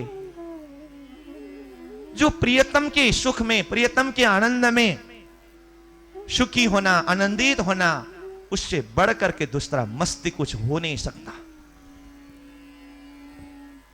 जो सुख प्रियतम की मर्जी में सुखी हो सके, जो आनंद प्रियतम के आनंद में सुखी हो सके, वो दुनिया में कहीं नहीं मिल सकता है। इसीलिए जो सुख तेरे इश्क में देखा, ओ कहीं इस खलक में नहीं है। जो सुख तेरे इश्क में देखा, ओ कहीं इस खलक में नहीं है। जो आनंद तेरे राजी में देखा, अपनी मर्जी में कुछ भी नहीं है। जो आनंद तेरे राजी में देखा, अपनी मर्जी में कुछ भी नहीं है। जो सुख तेरे इश्क में देखा, ओ कहीं इस खलक में नहीं है। जो सुख तेरे इश्क में देखा, तेरी उम्मत के दिल से गुजरना, उनके खुशियों में सब सुख समझना।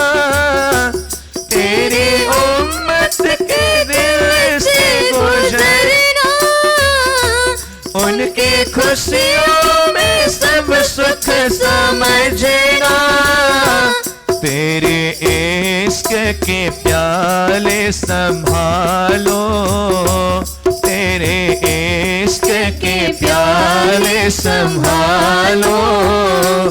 इससे बढ़कर ये किस्मत नहीं है। तेरे इश्क के प्याले संभालो, इससे बढ़कर ये किस्मत नहीं है। जो सुख तेरे इश्क में देखा, वो कहीं इस खलक में नहीं है। जो सुख तेरे इश्क में देखा, तेरी मस्ती के दरिया में डूबो, ना किनारे को कुछ भी मैं सोचो। तेरी मस्ती के दरिया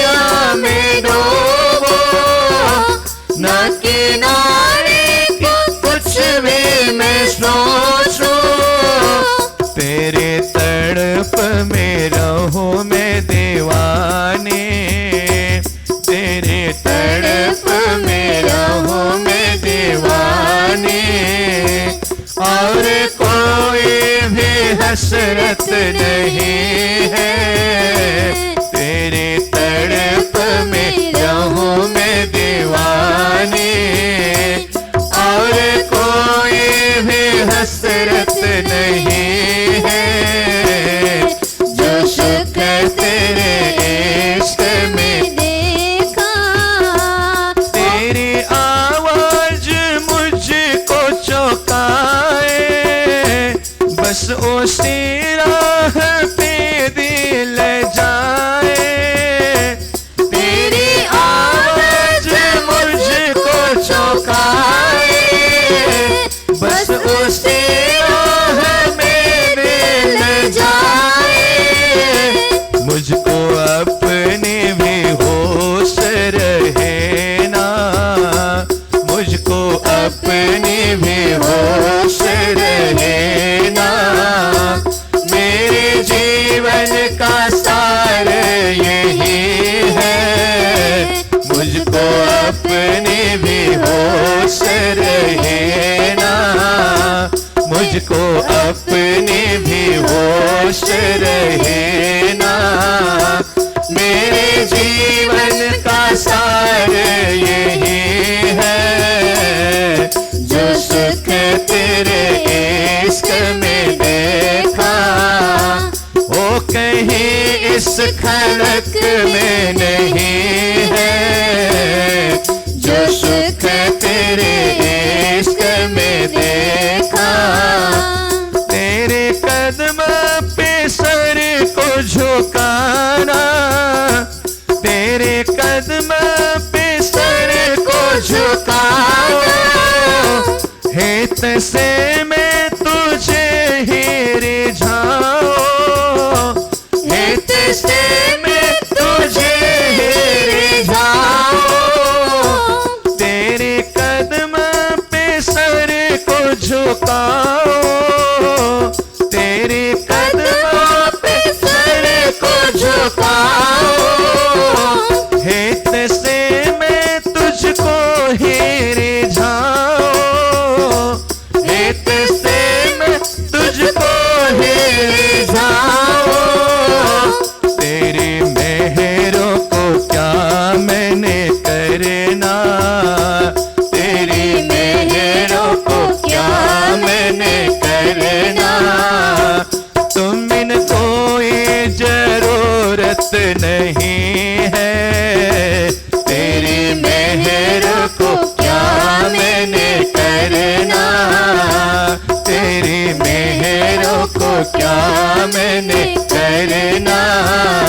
तुम बिन कोई जरूरत नहीं है। जो सुख तेरे इश्क में देखा, वो कहीं इस खलक में नहीं है। तो आनंद तेरे राज में देखा, अपनी मर्जी में कुछ भी नहीं है। जो सुख तेरे इश्क में देखा, जो सुख तेरे इश्क में देखा, जो सुख तेरे इश्क में देखा। जो सुख तेरे इश्क में देखा, वो कहीं इस खलक में नहीं है। जो आनंद तेरे राज्य में देखा, उससे बढ़कर कोई नहीं है। तो जिसने अपनी प्रियतम धनी के इश्क को जाना है, पहचाना है, और अपनी प्रियतम में जो समर्पित हुए हैं, वो इश्क के बल पर वह आत्मा के लिए चाहे सुख की घड़ी हो, चाहे दुख की घड़ी हो, चाहे संयोग का आनंद हो, चाहे वियोग का दर्द हो, हर घड़ी, हर पल, हर क्षण, जैसे भी अवस्था में वो इश्क का ही, वो प्रेम का ही अनुभव करते हैं और महसूस करते हैं। प्रियतम धनी जो कुछ भी करते हैं, हाँ, बीच में प्रक्रिया कुछ फर्क हो सकता है। वो इश्क को बढ़ाने की जो प्रक्रिया है, उसमें बीच में कुछ दर्द का भी महसूस हो सकता है। परंतु उसका सार यही है, अपने आत्माओं के दिल में इश्क को किस तरह से बढ़ाएं। इसीलिए संसार में जितनी भी बात है, जो कुछ भी चीज है, सबका हिसाब कर सकते हैं, सबका तुलना कर सकते हैं, परंतु इश्क चीज ऐसी है, हर किसी ने इसी का महत्व गाया है। और संसार के संपूर्ण अध्यात्म चिंतकों का, अध्यात्म धर्म ग्रंथों का सार शब्दों को अगर निकाल करके एक शब्द में लाए तो वो शब्द है इश्क, अथवा वो शब्द है प्रेम। महामती प्राणिनाथ जी महाराज ने अपनी वाणी में किरंतन ग्रंथ में इस चीज को स्पष्ट रूप से सिद्ध किया है। प्राणिनाथ जी ने संसार के सारे सदधर्म ग्रंथों के शब्द और संपूर्ण ऋषि महर्षियों के चिंतन को निहार करके देखा, मंथन करके देखा और सार चीज को निकाला। वह प्रेम शब्द ही निष्कर्ष के रूप में, सार रूप में आया। यही एक शब्द उठे अवनि में, नहीं कोई नेह समान। नेह, प्रेम को नेह शब्द के द्वारा भी बताया है, इश्क को प्रेम शब्द के द्वारा बताया और उस प्रेम को नेह भी कहते हैं। तो यहां प्राणिनाथ जी ने नेह शब्द के द्वारा जो कहा वो प्रेम के लिए है, वो इश्क के लिए है। तो क्या कहा, यही एक शब्द उठे अवनि में। अवनि यानी कि ये धरती के बीच में यही एक शब्द का पुकार हुआ, यही एक शब्द का महिमा गाया गया। वो क्या है, नहीं कोई नेह समान। प्रेम के समान दूसरा चीज कुछ है ही नहीं। और ये प्रेम के माध्यम से क्या करना है, ये सार शब्द प्रेम को पकड़ करके, जान करके, पहचान करके, इसका लक्ष्य क्या है। आगे कहते हैं, इस प्रेम को हृदय में जागृत करने के पश्चात, अथवा प्रेम को हृदय में जागृत करके, पहचान तू अक्षरातीत रहो या ही सो लपटान। अक्षरातीत पूर्ण ब्रह्म परमात्मा जो प्रेम का स्वरूप है, जो रस का स्वरूप है, उनका पहचान ही इसी प्रेम के माध्यम से होगा। और जब हृदय में प्रेम प्रकट हो जाए, रहो या ही सो लपटान, उनके चरणों में ही चिपक जाते हैं, उनके चरण में ही आत्मा विलीन हो जाता है।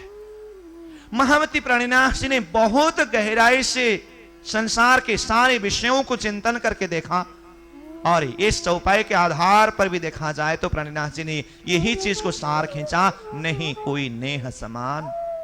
आगे बढ़ करके जब प्राणिनाथ जी खिलवत ग्रंथ के माध्यम से वो खिलवत खाना परम धाम की बातों को जाहिर करने लगे और पूर्ण ब्रह्म परमात्मा अक्षरातीत धाम धनी के चरणों में अपने अंतरंग भाव को समर्पित करने लगे, वहां पर भी प्राणिनाथ जी महाराज ने इसी भाव को रखा है कि संसार में जड़ चेतन थीर चर जो कुछ भी वस्तु पदार्थ प्राणी जीव जो कुछ भी है, अंतरंग भावना से परमात्मा के धनी की वह प्रेम के लिए ही पुकार कर रहे हैं, और प्रेम के लिए है, वो इश्क के लिए ही सब तड़प रहे हैं, बिलक रहे हैं। खिलवत वाणी में प्राणिनाथ जी ने कहा, अब दिल में ऐसा आवत, जीता कोई थिर चरा, सब कहसी प्रेम धनिय का, कछु बोल न इन्हें बिगड़। इंद्रावती आत्मा महामती प्राणिनाथ जी कहते हैं, मुझे तो दिल में ऐसा लग रहा है, ऐसा दिखाई दे रहा है मुझे, जेता कोई थीर चर, संसार में जितने भी थीर चर वस्तु पदार्थ है, सब कहसी प्रेम धनिय का, सब अक्षराती धाम धनी की प्रेम के प्यासे हैं, और उस प्रेम को पान करने के लिए, वो इश्क को पान करने के लिए सब तड़प रहे हैं, बिलक रहे हैं। और किसी ने अपने शब्दों के माध्यम से किसी चीज का महत्व भी गाया है, तो वो है प्रेम। इसीलिए आगे कहते हैं, कछु बोल न इन बिगड़। इसके अलावा, प्रेम के अलावा किसी ने एक शब्द भी उच्चारण नहीं किया है। संसार में बहुत सारे संत ऋषि मनीषी पैगंबर तीर्थंकर अवतारी हुए, किसी ने दया शब्द को लेकर के अपने ज्ञान को, अपने संदेश को समाज में बांटा, किसी ने करुणा शब्द को लेकर के अपने संदेश को समाज में प्रचार किया, किसी ने अहिंसा शब्द को लेकर के अपने ज्ञान को, सिद्धांत को दिया। चाहे दया हो, चाहे करुणा हो, चाहे अहिंसा हो, अनंत शब्द है। वो सारे सारे सारे शब्दों का निचोड़ सार है, उसका तत्वतः शब्द है वो प्रेम, वह इश्क। वो इश्क कहां है? वो इश्क क्या है? वह तो स्वयं अक्षरातीत पूर्ण ब्रह्म परमात्मा जो परमधाम में विराजते हैं, वो उत्तम पुरुष धाम धनी श्री राज जी महाराज, वही वास्तव में प्रेम का स्वरूप है। वो परमधाम प्रेममय धाम है और वही प्रेम को पान कराने के लिए सारे संसार में सबके मुख से वो प्रेम प्रेम प्रेम करके इसकी महिमा गाया। और समय आने पर अक्षरातीत धामधनी स्वयं वह परम धाम की जो प्रेम है, वो परम धाम की जो इश्क है, ये खेल के बीच में जाहिर कर रहे हैं। क्योंकि मैंने जैसे पहले ही कहा, खेल दिखाने की बात जब श्रीराज जी महाराज ने दिल में लिया, एक पातशाही अरस की दुजा वाहिदत का इश्क, इश्क यानी कि वह प्रेम, वह इश्क, ये समझाने के लिए ही तो राज्य ने दिल में लिया है। तो इसीलिए जरूर से जरूर ये इश्क का जाम तो पिला करके ही छोड़ेंगे। इसीलिए ये खेल के बीच में जो कुछ भी हो रहा है, सारा का सारा वो इश्क का ही विस्तार है। जैसे हम एक आम का पौधा जो है उसको जमीन में बोते हैं ना, बीच में उसको जब तक फल नहीं लगना है, पूर्ण रूप से आम पूर्ण रूप में नहीं पहुंचना है, आम की जो पत्ता अथवा छिलका, उसके फूल, सबका स्वाद अलग अलग होता है, परंतु उसको हम ठुकरा नहीं सकते। ये सब होने का अंतिम निष्कर्ष, अंतिम सार है वो आम के रस तक पहुंचने में। संसार देखने में दुखदाई है, संसार के विषय में असत जड़ दुखमय करके सब ने वर्णन किया है, व्याख्या किया है, परंतु ये दुखदाई संसार दिखाने के पीछे भी राज्य का एक अदृश्य हाथ, अदृश्य भाव क्या है? इसके अंदर भी अथाह प्रेम का सागर है। क्योंकि सुख में तो सुखदायम पर स्वाद न आवत ऊपर, दुख आए सुख आवत सो मेहर खोलत नजर। वो परमधाम तो सुखमय धाम है, आनंदमय भूमि है, प्रेममय भूमि है, इश्कमय भूमि है। वो इश्कमय भूमि, आनंदमय भूमि में बैठ करके इसके असली महत्व को समझ नहीं सका, इसलिए श्रीराज जी महाराज ने दुखदाई खेल बनाना पड़ा। और ये दुखदाई खेल के बीच में यहां आकर के भी जो परमधाम का सुख और परमधाम का आनंद, वो इश्क का पान करा रहे हैं ना, इसकी मस्ती कुछ अलग है। इसीलिए महामती प्राणनाथ जी महाराज ने वाणी के माध्यम से वो परमधाम का प्रेम हर ग्रंथ में है। रास ग्रंथ में देखिए वही प्रेम की बात है, रास का तो सार ही प्रेम है। प्रकाश ग्रंथ में सदगुरु महाराज के ज्ञान के माध्यम से जो निचोड़ तत्व, जो परमधाम का लक्ष्य पकड़ाया है, वो परमधाम प्रेममय भूमि है, वही सार दिखाई देता है। और षड्ऋतु ग्रंथ में तारतम के द्वारा जो एक संबंध तय होने के पश्चात वो विरहीन आत्मा जो परमात्मा के प्रति समर्पित है, वो प्रेमी आत्मा, वो विरहीन आत्मा किस तरह से विरह करती है, उसका भी सार। कलश ग्रंथ में तो प्रणिनाथ जी महाराज यही भाव हम चर्चा कर रहे हैं, इश्क बड़ा रे सबन में ना कोई इश्क समान, इश्क के समान दूसरा चीज कुछ है ही नहीं। और आगे जाकर के कई ग्रंथों में, सारे 14 ग्रंथों में ही इश्क की बहुत भारी महत्व गाया है। और इश्क चीज ऐसी चीज है, परमधाम तक पहुंचने के लिए हमें एक लक्ष्य बोध कराने के लिए इल्म है, वो भी राज्य के आवेश के द्वारा ही है, परंतु धनी के चरणों में गोता लगाने के लिए, धनी के चरणों में समर्पित होने के लिए, अपने आप को मिटाने के लिए तो हृदय में इश्क ही जागृत होना होगा। महामती प्रणिनाथ जी महाराज ने अपनी वाणी में कहा, परमधाम के दरवाजा को खोलने के लिए वो इश्क ही चाहिए। परमधाम तक पहुंचने के लिए, वो बेहंगम मार्ग के उड़ान में भरने के लिए हृदय में इश्क प्रकट होना चाहिए। जब हृदय में इश्क प्रकट हो जाए, प्रेम प्रकट हो जाए, पंत होवी कोटि कल्प प्रेम पहुंचावे मिने पलक, करोड़ों करोड़ कल्प तक साधना करने पर भी जिस परम पद को किसी ने प्राप्त नहीं कर सका, अक्षरातीत धनी की कृपा से ये तारतम के द्वारा जब हृदय में ईशक को प्रकट कराया और उसका लक्ष्य तय किया, प्रेम पहुंचावे मिने पलक, एक पल भर में उस स्थान पर उस सुख में पहुंच सकते हैं। तासों श्री महमती प्रेम ले तौलती, तिन से धाम दरवाजा खोलती, सैया जाने धाम माहे बैठिया, ये तो घर ही में जाग के बैठिया। जब परम धाम का दरवाजा भी खोलना हो ना, प्रेम की तुला में तौल करके, वो ईशक की तुला में तौल करके परम धाम का दरवाजा खोलेंगे। और हमें साधना के क्रम में कोई भी मार्ग को अपनाए, अंततः गत्वा राज्य के चरण शरण तक पहुंचने का एकमात्र अंतिम साधन है, वह है ईशक।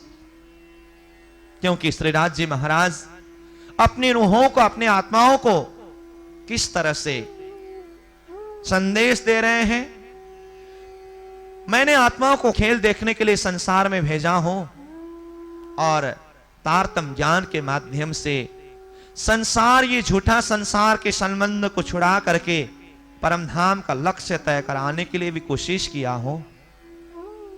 और इसका अंतिम निष्कर्ष है हृदय में प्रेम को भरना। इसीलिए प्रणिनाशी महाराज कहते हैं, रज्जी महाराज की भावना को यहां पर व्यक्त करते हुए, बेशक इल्म सीख के ऐसी खेल को पीठ दे, देखो कौन आवे दौड़ अरस में, आगू ईशक मेरा ले। यह बेशक इल्म, तारतम ज्ञान है, ऐसा इल्म, ऐसा ज्ञान है जिसमें कोई शंका नहीं है, जिसमें कोई संदेह नहीं है। ये बेशक इल्म है।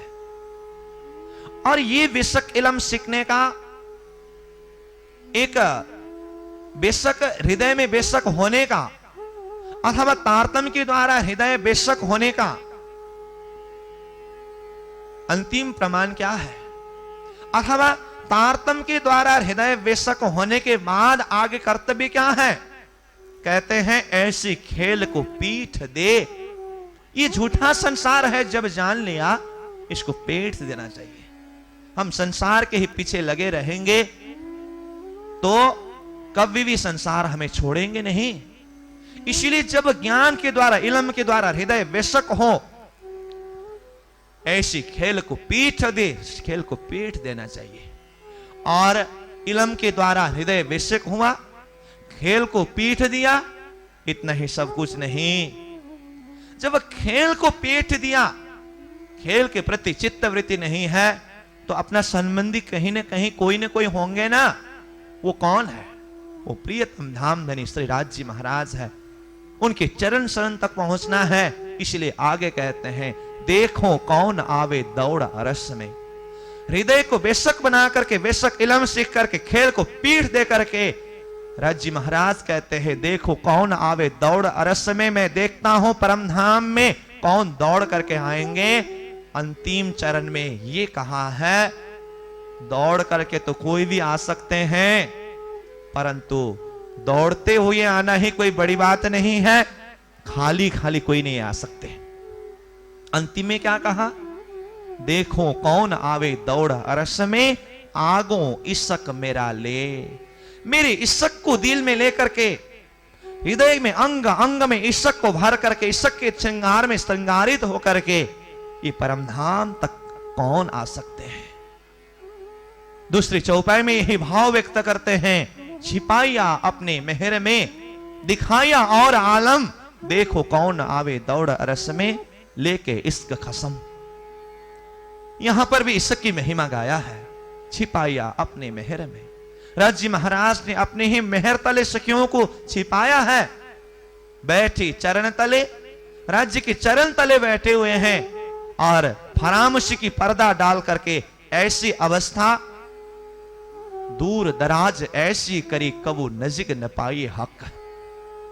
राज्य के चरण तले हैं, सहरक से नजदीक हक करके एक तरफ कहा है, और दूसरी तरफ स्थिति ऐसी है, दूर दराज ऐसी करी मानो कबू नजीक न पाई हक, कभी परमात्मा प्राप्त ही नहीं कर सकते।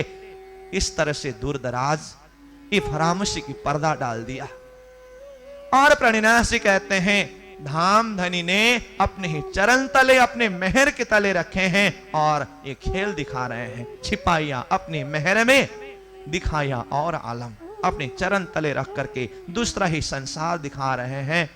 और ये संसार जब आत्मा देख रहे हैं ना, अब रज्जी महाराज कहते हैं देखो कौन आवे दौड़ अरस में लेके इश्क खसम। खसम परमात्मा के इश्क को लेकर के दौड़ लगाते हुए परमधाम में राज्य के चरण शरण तक कौन आ सकते हैं। मैं देखता हूं यहां पर भी इश्क की बाजी है, इश्क का होड़ है। यत्र तत्र सर्वत्र, हर जगह में देखिए इश्क ही सार चीज में दिखाई दे रहे हैं। इसलिए आगे बढ़कर के महामती प्रणिनाथ जी महाराज ने शुरुआत के समय में संसार को एक लक्ष्य प्रदान करना था, क्योंकि प्रणिनाथ जी महाराज ने परमधाम की इश्क की आत्माओं के लिए तो इश्क के माध्यम से ही जागृत कराना वो तो एकदम सहज मार्ग है। परंतु प्रणिनाथ जी के द्वारा ब्रह्म सृष्टि, ईश्वरी सृष्टि, जीव सृष्टि सबका जागृत कराना था। कोई इश्क के मार्ग से जागृत होगी, ब्रह्म सृष्टि की जो जागनी हो इश्क के द्वारा होगा, और ईश्वरी सृष्टि की जो जागनी है वो ज्ञान के द्वारा होगा, और जीव सृष्टि की जागनी कर्म के माध्यम से होगा। इसीलिए महामती प्रणिनाथ जी महाराज सबको अखंड सुख प्रदान करने के लिए आए थे। इसीलिए उन्होंने प्रारंभिकतः में सारे संसार के धर्म ग्रंथों का मंथन करके ज्ञान का सार निचोड़ निकाल करके अपनी वाणी में रखा, और वाणी के माध्यम से वो दिव्य परमधाम जो प्रेममय भूमि, इश्कमय भूमि का लक्ष्य बोध किया है। और जागने के क्रम में जब ज्ञान के आवेश शक्ति के द्वारा जागृत कराना पड़ा, कि खंडनी के वचनों से भी आत्माओं को जगाने के लिए प्रयास किया, परंतु अंततोगत्वा स्वयं महामती प्रणिनाथ जी ने भी विचार किया, खंडनी कर कीजिए जागे नहीं इन भांत। खंडनी करने से, डांटने से, फटकारने से वासना जागृत नहीं होंगे, तो क्या करना होगा? दीजिए आप ओलखाए के अपना पहचान कराना होगा। वो परमधाम का सुख, अपने निज सुख और धनी प्रियतम राज्य महाराज की उस सुख को जब याद दिलाएंगे ना, अपने आप उस तरफ सन्मुख होने लगेंगे, और जब परमधाम का सुख हृदय में अनुभूति होने लगेंगे, संसार का दुख अपने आप दूर होता चला जाएगा। जब ए सुख अंग में आवही तब छूट जाए विकार। इसीलिए महामती प्रणिनाथ जी, हम कलश ग्रंथ के विषय में चर्चा कर रहे हैं। आगे जाकर के जागने के प्रकरण जब हम इसका विस्तार तो प्रसंग में आने पर ही चर्चा करेंगे, फिर भी यहां पर एक बात प्रसंग में आई तो मैं जरा सा बता दूं। जागने के प्रकरण में प्रणिनाथ जी महाराज ने यहां तक कहा कि अब जागने का मैं ढंग, जागने का प्रक्रिया को ही परिवर्तन कर देता हूं। कैसे? वो परमधाम का सुख खेल के बीच में जाहिर करके, रूहों के दिल में, रूहों के अंग अंग अंतस्करण में वो परमधाम का सुख सिंचन करके मैं आत्मा को जागृत कराऊंगा। तो जागरण का प्रक्रिया, आत्मा को पूर्ण रूप से जागृत कराने के लिए परमधाम का सुख, परमधाम का आनंद, राज्य की वह इश्क को सिंचन कर रहे हैं। इसीलिए महामती प्रणिनाथ जी महाराज कहते हैं, अब दुख ना देऊं फूल पाखड़ी, देखो शीतल नैन, उपजाओ सुख सब अंगों, बोलाओ मिठे वैन। हां, संसार दुखदाई है, परंतु परमधाम का ये रस्म नहीं है, परमधाम का ये नियम नहीं है, परमधाम की ये विधान नहीं है कि अपने ही वतन के आत्माओं को, अपने ही घर के आत्माओं को संसार में ला करके तड़पा तड़पा करके दुख दे दे करके उस दुख के बदला में पुनः सुख दे। ये परमधाम का कोई नियम नहीं है। दुख दे वतन बुलावही, ये नहीं इन घर की रस्म। आत्माओं को संसार में दुख दे करके उसके बदले में परमधाम का सुख प्रदान करना, ये नहीं इन घर की रस्म, ये परमधाम का रस्म नहीं है, ये परमधाम का नियम नहीं है। इसीलिए सुख देओ सुख लेओ, सुख में जगाओ साथ, सुख दे करके, सुख लेकर के सुख और आनंद में ही आत्माओं को जागृत कराना है। और सहजता के साथ में जागृत कराने का सूत्र क्या है? वह इश्क को जाहिर करना। इसीलिए महामती प्राणनाथ जी महाराज ने अपनी वाणी में ईशक का इतना ज्यादा महत्व, ईशक के विषय में इतनी भारी चर्चा की है। परम धाम राज्य के चरण शरण तक पहुंचने का एकमात्र साधन वही ईशक है। इसीलिए आगे जाकर के जब प्राणनाथ जी परिक्रमा ग्रंथ में पहुंचते हैं तो परिक्रमा ग्रंथ के माध्यम से जब वो परम धाम जाहिर करने लगे तो वो परम धाम का वो ईशक परिक्रमा ग्रंथ के माध्यम से वो खेल में जाहिर कर रहे हैं, क्योंकि ईशक बड़ा रे सबर में ना कोई इश्क समान, ईशक ही सबका सार है। तो परिक्रमा ग्रंथ में प्राणनाथ जी महाराज इस ईशक को जाहिर करने के लिए प्रयास तो कर रहे हैं, परंतु वो भी बहुत मुश्किल की बात है। इसलिए वो कहते हैं अब कहो रे इश्क की बात, इश्क शब्दातीत साक्षात, जो कदी आवे मिने शब्दा तो 14 तबक करे रद्द। अब कहो रे इश्क की बात, इश्क शब्दातीत साक्षात। अब कहो रे इश्क की बात, इश्क शब्दातीत साक्षात। जो कदी आवे मिने शब्द तो 14 तबक करे रद्द। जो कदी आवे मिने शब्द तो 14 तबक करे रद्द। अब कहो रे इश्क की बात, इश्क शब्दातीत साक्षात। अब कहो रे इश्क की बात, इश्क शब्दातीत साक्षात। ब्रह्म इश्क एक अंग सो तो वसत वतन अभंग। ब्रह्म इश्क एक संग सो तो वसत वतन अभंग।